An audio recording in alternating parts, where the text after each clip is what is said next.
All right, I think we're ready to begin.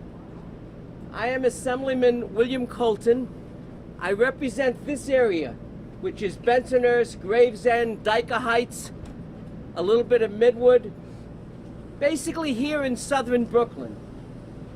And we've gathered people here together to talk about some of the community impacts that are coming about as a result of the refusal of National Grid to approve new gas applications. We really have two aspects to this issue. One aspect is going to be the actual impacts that it has upon people and families and businesses. When someone has expended maybe hundreds of thousands of dollars to buy, to build, to mortgage a home, a business, and they have every real expectation when they did that they would be supplied with gas.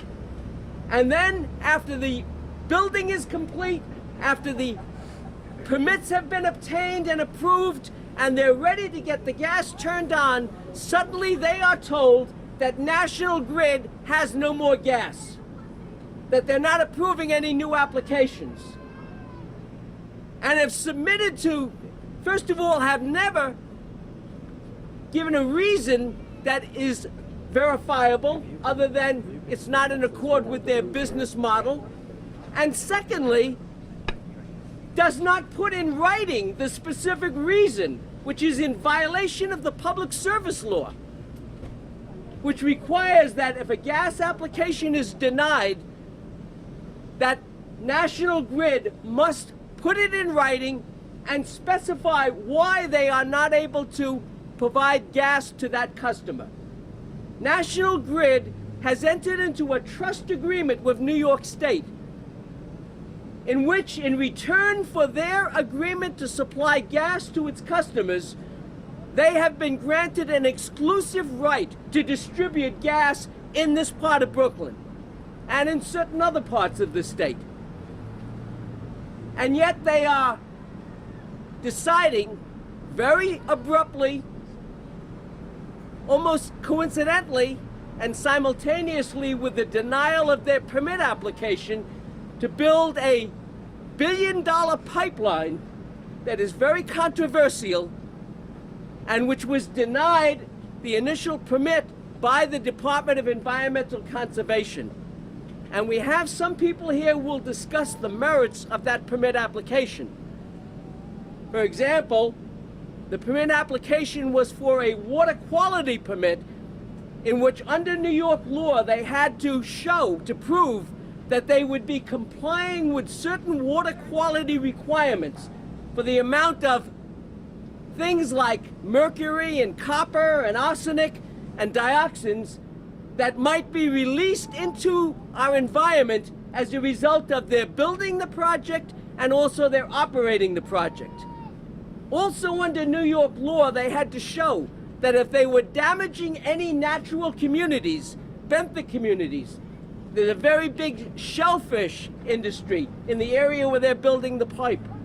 They would have to show whether or not they were damaging those communities, and if they were, they would have to demonstrate what mitigating measures they would take to make up for that damage. And the Department of Environmental Conservation stated in their decision that National Grid failed to show what mitigation they would do, and also in the National Grid application admitted they would be exceeding the requirements, the environmental quality requirements, in such matters as lead and mercury, copper, mercury, arsenic, and they did not show any justification or any basis of proving how they would comply with that, despite the fact that their application indicated there would be exceedance of that. So that's why they rejected the permit without prejudice to National Grid resubmitting with those missing pieces of information, how they would be able to exceed the water quality requirements and how they would mitigate the damage that their application said they would be doing to the environment. We'll have some people who will discuss that. But we also now deal with an emergency in our community. And we have people who have bought a house that was supplied by gas. It's not a new account, they want to put it in for the first time. A house that had gas. And when they renovated the house, of course, they turned the gas off. And for 7 months, they went through all the approvals with the building department, with the different certifications that they were required to do. And now after 7 months, they are ready to have the gas turned on. And they apply to National Grid, and National Grid says, sorry, we're not accepting any new applications. And never puts it in writing, which is in itself a violation of the law. Now they can't move into the house that they have a mortgage on, that they have paid a lot of money to purchase and to renovate. We have another situation where somebody has on West 8th Street a 2-floor house, and they had a meter covering, a gas meter covering the 2 floors. And now they want to separate it into a separate meter for each floor. So they go through again all the approvals, the permit applications, the different things that were needed by the building department in order to be able to do that. And they now apply to National Grid to have the service turned on, a second meter installed, which already had been covered by the first meter, so it's not new service. And National Grid says, no, we can't do it. We're not accepting any new applications. You're increasing our load. Again, nothing in writing. And in that particular case, they did appeal to the Public Service Commission. And the Public Service Commission ordered National Grid to supply gas to one of the floors on the existing meter. Have not made a decision on the second meter yet, but they ordered them to restore gas service to the existing meter which existed at all times. We have a situation with a community organization we're going to hear from that is renowned for supplying services to the community, that has helped thousands of people on all kinds of issues, provided workshops, provided awareness on problems, provided classes, held a health fair this past Sunday where hundreds of people attended it in Cefalo Park, getting information about health problems. And again, they were able to expand. They rented a new store. And when they moved into the store, that building had one gas meter which covered both the apartment above the store where the owner of the building lived and the store that he operated as a flower shop below the store, below his apartment. Now he's converting it into 2 separate meters, a separate meter for the apartment and a separate meter for the store. And again, National Grid denies the application after they get all the permits, all the building department approval. And suddenly they're told, we can't give you a second meter, even though it was covered by the first meter for many years. And again, nothing in writing is given to the applicants. This is outrageous. This is a serious violation of the agreement that National Grid had with the state to provide and supply gas to its customers in return for getting the exclusive agreement to distribute gas. So we're going to be calling upon some of those people who have had this experience to tell you how it affects them, how they are impacted, and the services and the living of their families and their businesses are affected by the fact that National Grid is refusing to give gas. Now, a couple of things should be very clear. Number one, there is plenty of gas in New York State. This is not a problem where gas is not available. You're being given a handout, the second page of which is actually a chart from National Grid itself that it supplied to me. And what it shows is that up till now, and I don't vouch that it is 100% accurate, but what it shows is that there are certain peak periods where National Grid does not own and control gas sufficient to meet those peak periods. I dispute whether or not how extensive those peak periods are. But there are certain peak periods they may not control enough gas. That doesn't mean there isn't enough gas, that they can't get enough gas. And for the year 1819, what they've been doing is they purchase gas from other suppliers, spot purchases. And the chart shows they make up the difference by purchasing that from other suppliers. That is not an unusual practice, because there is plenty of gas that suppliers have to sell. But the business model of National Grid, their profit model, is that they want to own the pipes and control and own the gas that they are distributing. And they therefore want to build a new pipeline, which will cost $1 billion, which really goes against the public interest policy of converting towards more renewable energy, because this is not renewable energy. Build that infrastructure because they want to maintain control over a bigger capacity of gas. Now, what happens in 2030 and 2040 and 2050 when they will have to convert to renewable energy sources, and that gas will no longer be able to be qualifying for that use? Well, they have the gas, they have the pipeline, they control it, they can sell it to other states, they can transport it to other countries. And that's what National Grid wants to do. It doesn't need it to supply the current needs in New York State for its Brooklyn customers. It needs it because it wants to be able to perpetuate its business model in the future when it will not be able to use its gas as a renewable energy form in New York. It wants to have control of the distribution and the ownership of that gas so it can be distributed to other states that will permit non-renewable energy sources to be used. So this is simply an issue of National Grid, a billion-dollar corporation seeking to perpetuate its business model and impose it upon the public policy of New York State. And without that, it has no problem supplying gas, but it doesn't coincide with its business model to continue its profits into the distant future. Now, we have with us a number of people who are going to speak. We have the council member who represents this area, Mark Traeger. Councilman Mark Traeger has an office actually very close to the UCA's new location. And he represents many of the constituents that we're going to be hearing from and that are going to be affected by this denial of the application of National Grid for its own selfish business model purposes. So I'd like to call up Councilmember Mark Traeger to speak on this important issue. I want to thank Bill Colton for once again showing very important leadership in our community, bringing our residents and small business community, nonprofits, all together.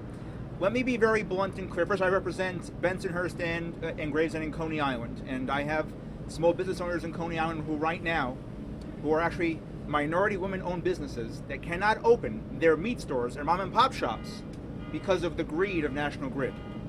And as Bill pointed out, National Grid does not have a gas supply problem. They have a greed problem. They have a credibility problem. I have actually researched and looked up all of the documentation National Grid put out prior to their decision to not issue new gas connections. Nowhere in their documents did they ever state that they would do this. Nowhere. And what I would add to Bill's comments is that when people are notified that they're not issuing new gas connections, there's an extra line in the notification that says, but contact your state lawmaker and urge them to approve the Williams pipeline. They have politicized their greed and are trying to brainwash the public to believe and have sympathy for them that they're being victimized by state government. That is outrageous. I have sent a letter to the New York State Public Service Commission to rip up their agreement with National Grid, to investigate National Grid and Con Edison, by the way, which is a whole other conversation. No one should have a monopoly over our cities, our boroughs' energy supply. This is a crisis facing residents, working families, mom and pop shops, and let me be very clear. When I met with National Grid about this, they said, well, we did warn and caution REBNY, the real estate groups of New York. Excuse me, I don't care about REBNY. I care about the mom and pop shops of our neighborhood, of our working families here. They could maybe withstand, the big real estate groups could maybe withstand months or over a year of no gas connections. But a mom and pop shop looking to open up a meat store, or a small business, or a family looking to settle in, they can't afford not to have gas. This disproportionately impacts working people, working class neighborhoods. So I echo the call of my colleague, but I think we have to go even further. The state should rip up their agreement with National Grid. I've contacted New York State Attorney General Letitia James, asking her office to investigate this matter and to hold them accountable. I was told her office is actually looking into this matter. No one should hold our people hostage this way. This is an emergency, this is a crisis. And we need leaders from the mayor on up to the governor to the AG to hold these companies and greedy companies accountable. Break up the monopoly. Let's have more folks involved in this type of work to actually provide competition and reduce costs for consumers. Because as Bill pointed out, they have gas. What they're looking for is more money, not at the expense of our people. Thank you, Bill, and solidarity. So can we just ask you a question? Yes. Are you basically saying that this is an attempt by National Grid to force the state to approve a policy to build that pipeline that might not be a good pipeline? Correct. That's exactly what yes, Marcia, thank you. National Grid is politicizing their application process and holding people hostage in the middle of this bureaucratic tug of war that they're facing with New York State Department of Environmental Conservation. That is correct. They were denied the permit. They were told why they were denied the permit, and out of this vengeful exercise, taking it out on the people of our borough, also of Queens and Long Island, because they're trying to turn the people against the state politicians to say, tell your state lawmaker. In their emails, they tell people, call your state lawmakers and tell them to approve. They are politicizing this crisis on the backs of working people. Yes. And since you've studied this, you've Yes. looked at the pipeline request. Right. Do you agree with the pipeline request? I do not agree with their request because, as Bill pointed out, they don't have a gas supply problem. There are real questions why they really need this gas pipeline. I think Bill has a very strong claim that this is about long-term business financial interest of National Grid. Nowhere did anyone from New York State environmental groups or energy groups or the U.S. Energy Agency, no one said to us that we have a gas shortage or a crisis. No one.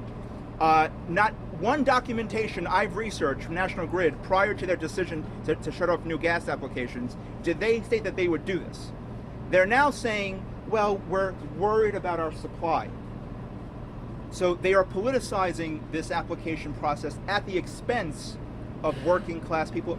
Again, understand, folks, that if you're a $1 billion business or $1 billion corporation, you have resiliency within your economic model to withstand waiting months or over a year for no gas connection. But if you're a mom and pop shop, if you're out of gas 1 month or even less, you're out of business. And in Coney Island, I am desperately trying to restore our retail corridors, and I have a mom and pop shop right now that cannot open up their meat store because of this greedy, outrageous policy.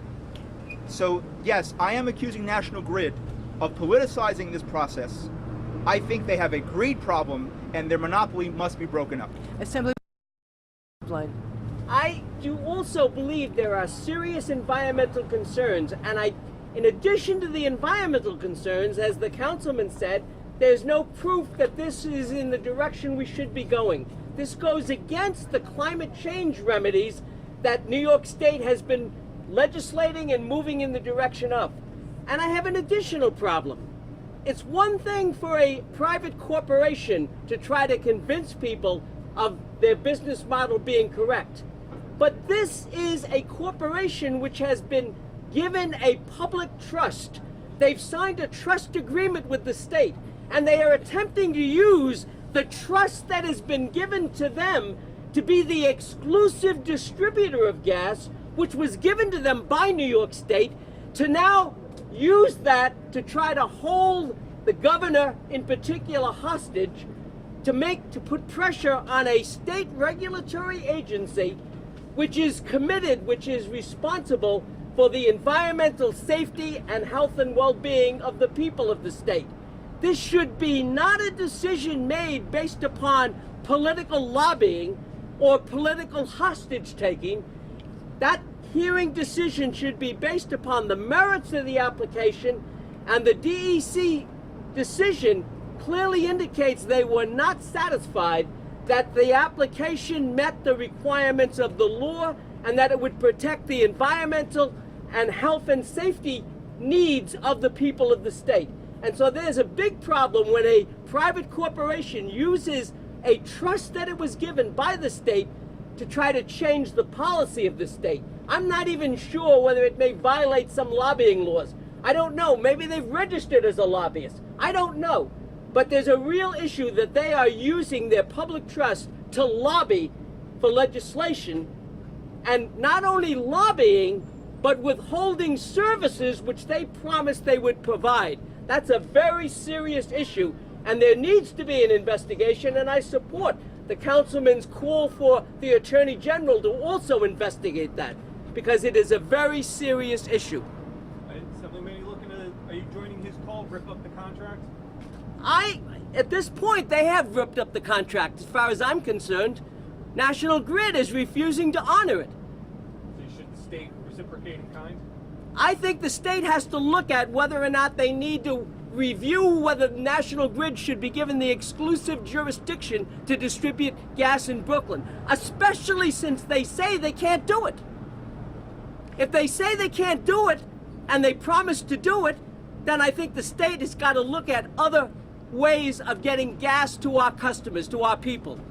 And so if that's called ripping up the contract, I certainly think that maybe is the direction we have to move in. And let me just further give you the gravity of the situation. Get on the microphones. Let me further give you the gravity of the situation.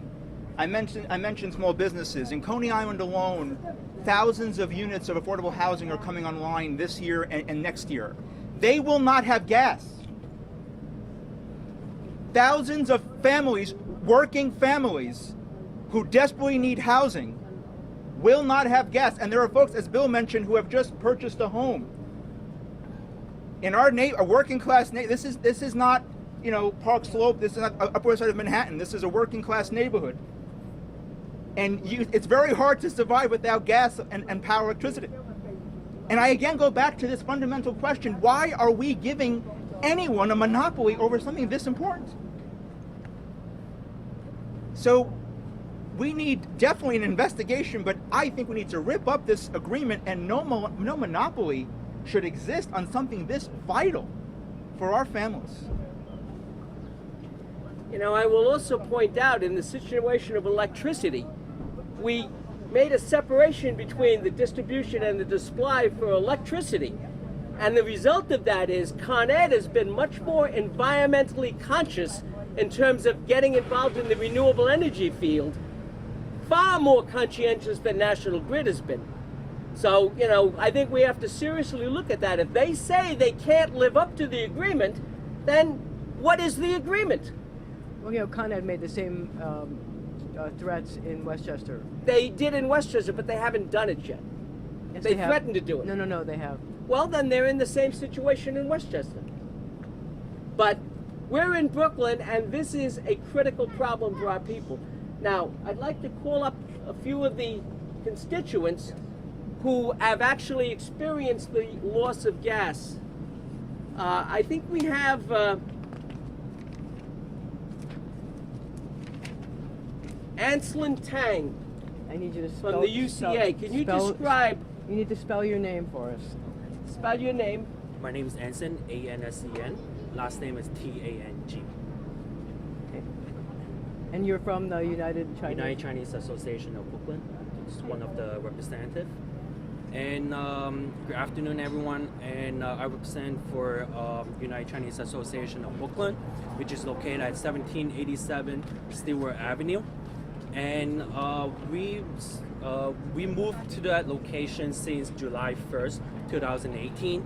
So there is a gas meter for our stores, for our nonprofit organizations, for the first floor and the second floor. We use the first floor.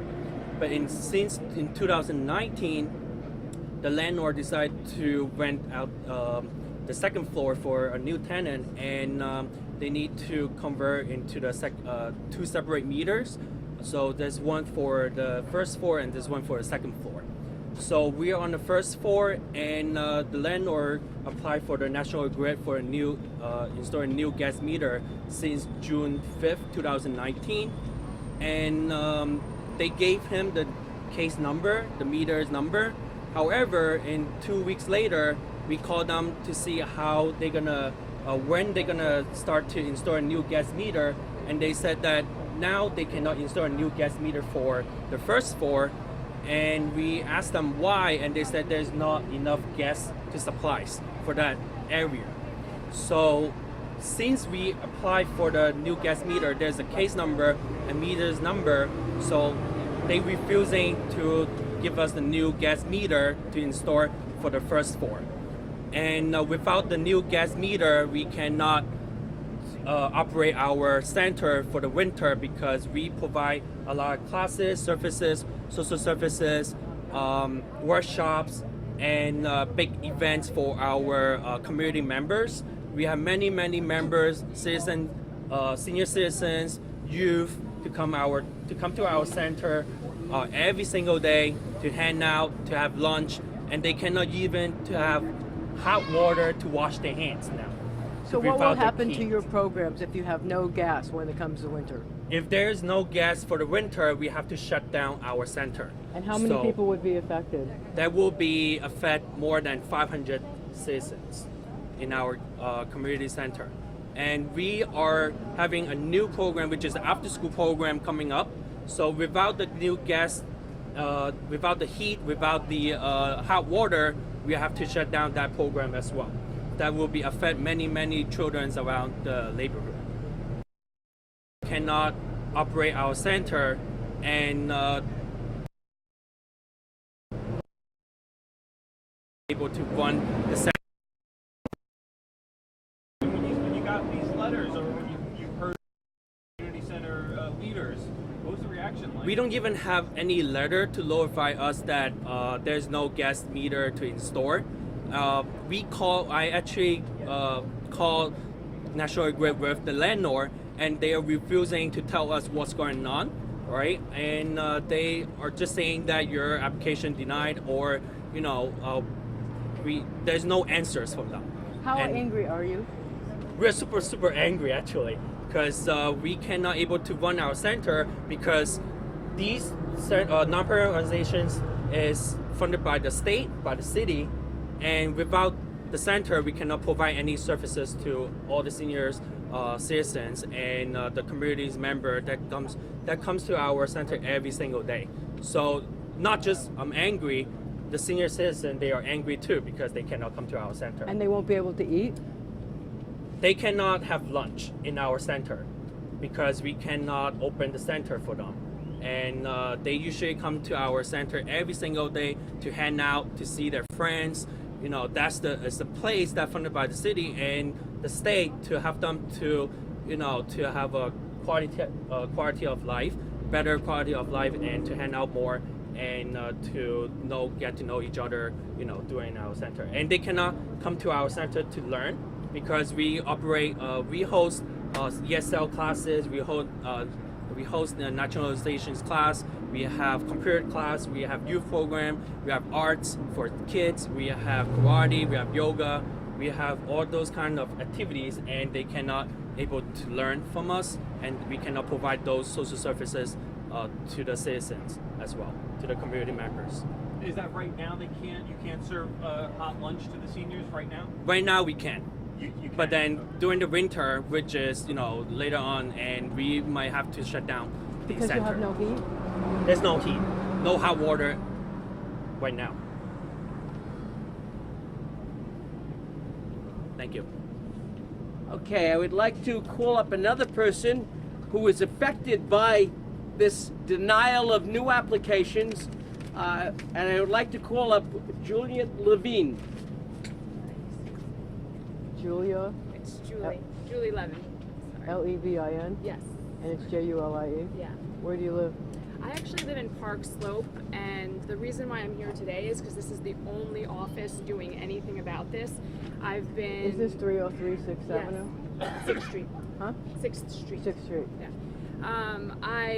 My representative, Joanne Simon, I've spoken to her. She had a meeting with National Grid. It was more of the same thing, you know, trying to convince her to vote for the pipeline, but it didn't go further than that. And I thank you for holding this conference, because I'm at a point where I don't know what to do. So this was the best. This was where I needed to be. I have 3 kids, a 6-year-old, a 3-year-old, and a 3-month-old. We bought a house in Park Slope, spent our life savings on the house, and then renovated it with, you know, trying to, like, for our family. And we finished it. It was a horrible process, but renovating it, finally able to move in. I called the gas company with no notice whatsoever. This was a gas house originally. We didn't do anything to the pipes. They told me that because of this Nessie situation, that they will not be providing me gas, and they told me that I need to call exactly what was said, call my local officials and tell them to vote for this Nessie agreement. And I didn't know what it was until I researched it, and I actually, loving our environment, am against this pipeline, but I do need gas because they do have enough gas here, and I bought this house and was given no notice that I wouldn't have any, and I was given nothing in writing even after the fact. So we have nowhere to go. Our lease is up in a month. We have no more money left. We need to move into our house. We have an apartment in the bottom that we're going to rent to get income from. I really don't know what else to do. And every place I call, I called the public commissioner's office. They contacted National Public Commission Service, and they called the National Grid. National Grid never got back to me like they said, and then they escalated it. So now I'm in that process. So I haven't gotten an answer back, and now that's where I am. How much money did you spend renovating your house? Thousands of dollars. And So are you frustrated? Are you furious? it's beyond frustrated. I have nowhere to go. I'm going to have nowhere to go with my kids. They just expect, one of the answers they gave me was, just convert your entire house to electric now. I would almost drop the phone. I didn't even know it. How could they tell me to convert my entire house to electric? I don't even think that's possible. I don't have the money to do it, and they have an obligation to be providing me gas, and they're not doing it. So frustrated is not even a word. I don't know what to do. I'm at a loss. I'm just a private resident of New York. Is this sort of like a bait and switch thing where you thought that you would be able to have gas and all of a sudden it disappeared? Yeah, my house has been gas for 50. I don't know since gas has been coming into. This is a gas house. I bought it. It was gas. This house is over 100 years old. Some of these houses. Everything is gas. I bought it. I just turned off the gas to do construction because you have to, otherwise you can't do construction, and now I can't turn it back on.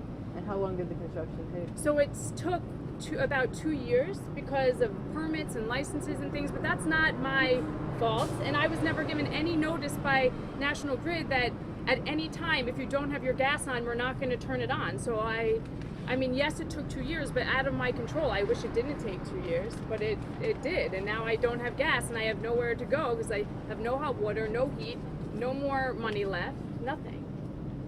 So I just thank you for holding this conference and letting everybody know, because people like me don't know what to do. I don't know what to do.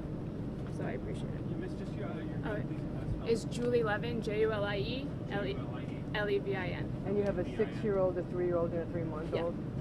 Do you have pictures of them by any chance? A picture, any picture? I'd rather not show pictures. It would help your case if you did. Got it.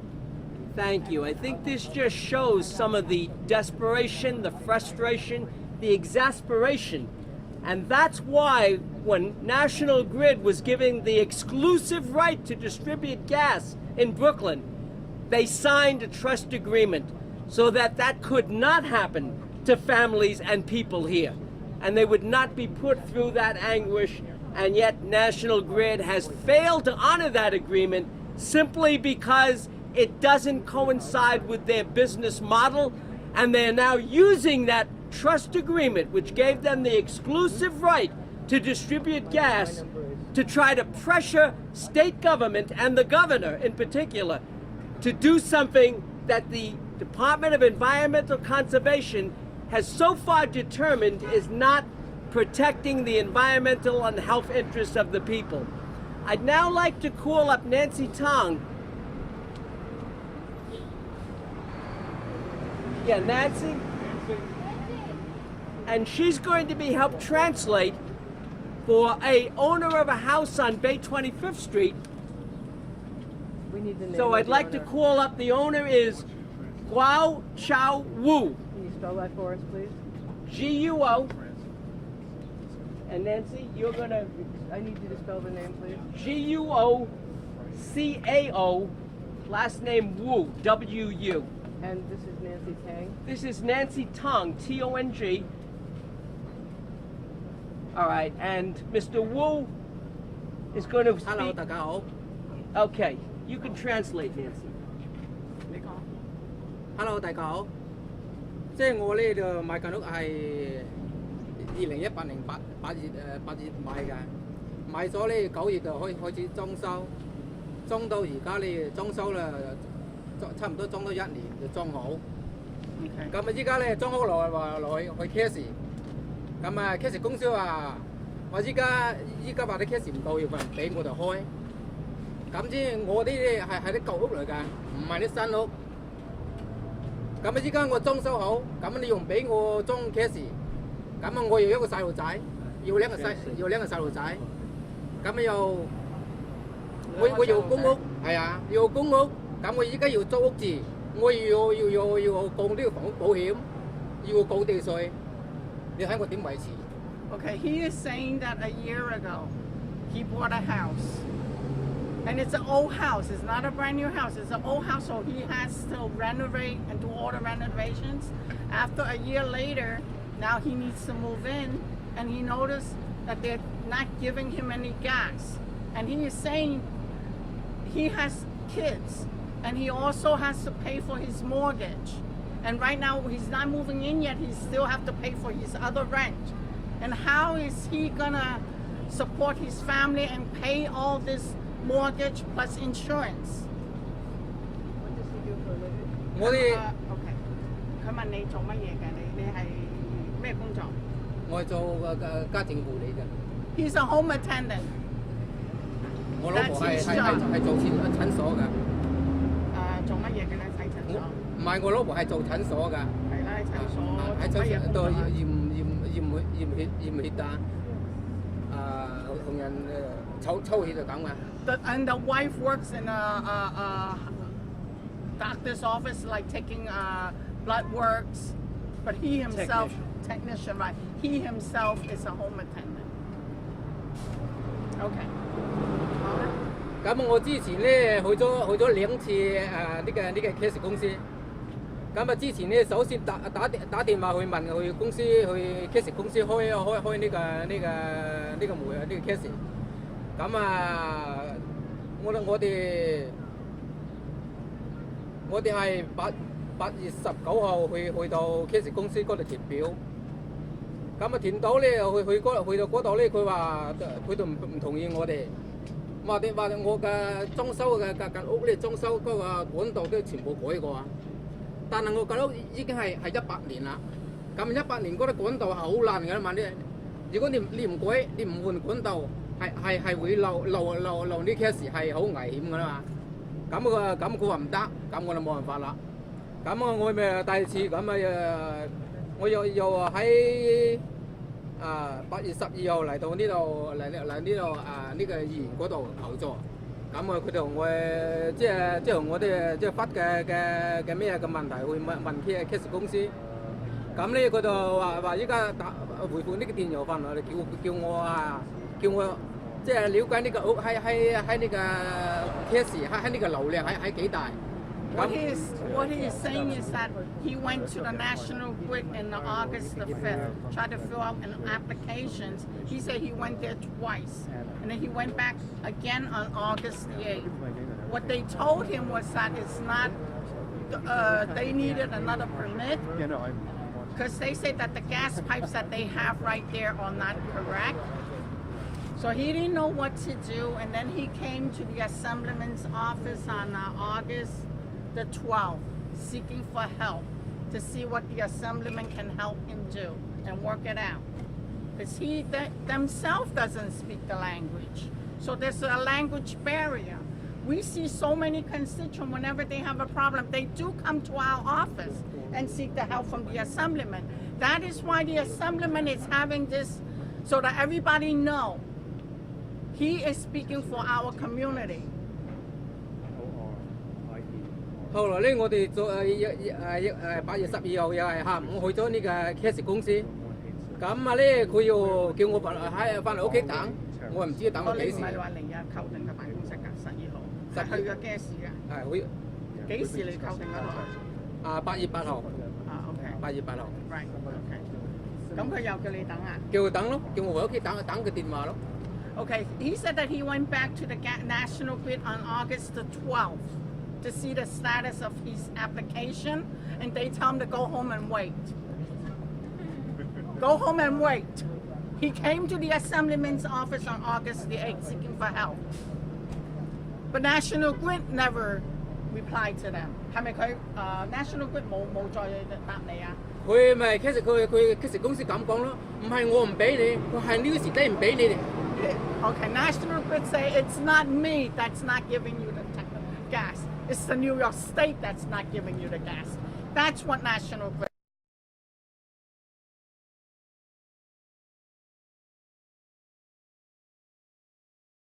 我事係嘛？我哋係呢舊客戶嚟㗎，咁你唔可以當我係人質，係人質，係嘛？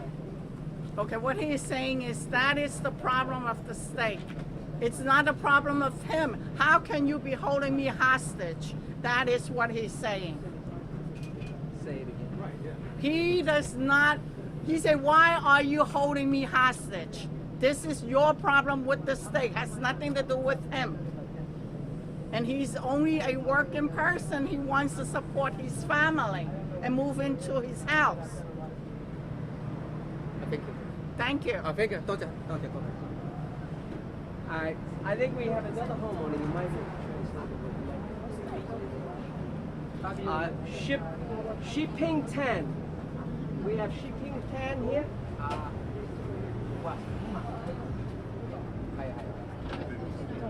He might have stepped away for a moment. He was here. All right. I now would like to have talk to us a little bit, a couple of environmental leaders, to talk a little bit about how this fits into the whole picture of the environment, health, and safety in terms of National Grid and them supplying gas and them refusing now to issue new gas accounts without putting things in writing. Ida Sanoff, who is from National Resources and very knowledgeable in terms of the environment. I, D as in dog, A like apple. Sanoff. I'm sorry.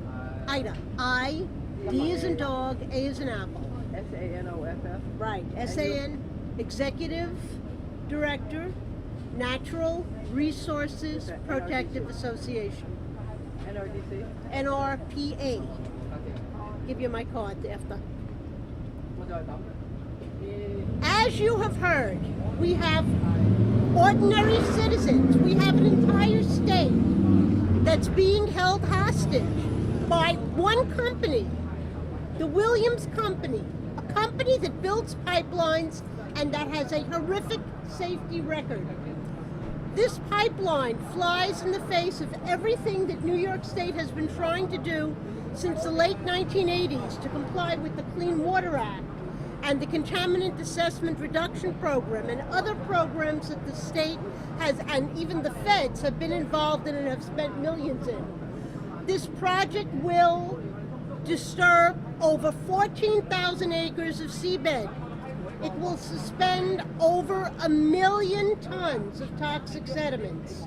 It will discharge over 600,000 gallons of biocides and other toxic materials into our waterways.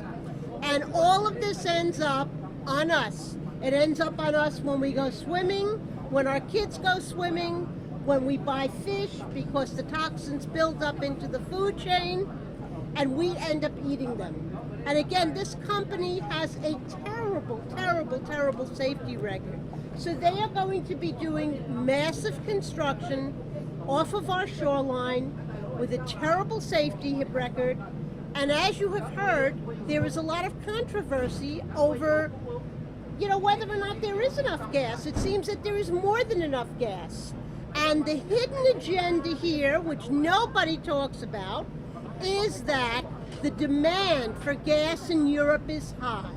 So, if there is excess demand in New York State, and they've already got that pipeline, it's a simple matter for them to build an offshore liquefied natural gas terminal and export this. So again, all of us here are being held hostage by a single company with a horrific safety record that is only concerned about their own profits.